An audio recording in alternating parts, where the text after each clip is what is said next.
नमस्कार. मी आज तुम्हाला काळ्या मसाल्याच्या शेवग्याच्या शेंगांची भाजी दाखवणार आहे.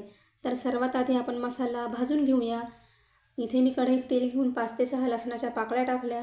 एक मोठा कांदा चिरून घेतलेला आहे, तो कांदाही त्यात टाकला. आता तो सोनेरी रंग येईपर्यंत छान असा तळून घेऊ. नंतर कढईतच एक साईडला करून घेऊ. आता त्याच्यामध्ये आपण थोडंसं आलं टाकू. नंतर त्यात 2 मिरच्या टाकलेल्या आहे.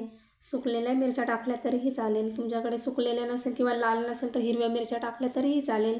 अर्धी वाटीला थोडेसे कमी धने घेतलेले आहे मी, ते धनेही त्यात भाजून घेऊ.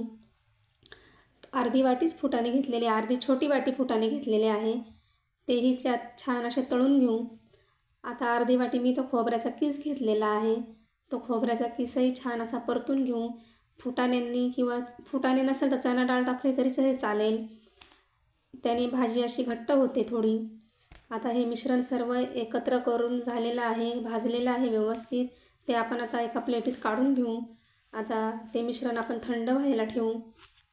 त्यात थोडी कोथिंबीर टाकून वाटून घेऊ. कढईत मी इथे तेल घेतलेलं आहे, त्याच्यात पाव चमचा जिरे टाकायचे.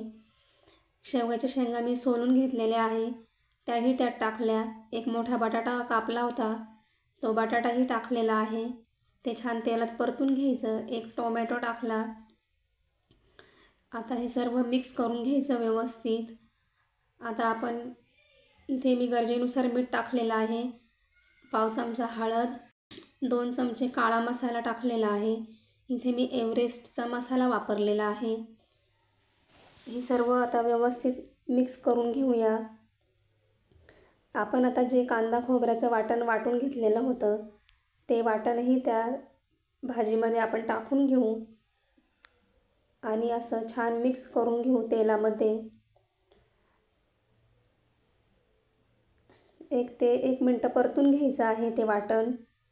आता आपण 1-2 मिनटांसाठी कढईवर झाकण ठेवू. कमी गॅसवर ठेवायचं. मसाला छान परतलेला आहे, त्याला तेल सुटलेलं आहे, म्हणजे मसाला परतलेला आहे. ते व्यवस्थित मिक्स करून घेऊ. त्यात 2 ग्लास पाणी टाकायचं. तुम्हाला जशी भाजी आवडत असेल तुम्ही तुमच्या गरजेनुसार पाणी टाकू शकता, कमी जास्त पण.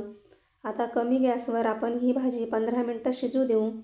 भाजी आता छान शिजलेली आहे. त्यात आपण वरून कोथिंबीर घालूया.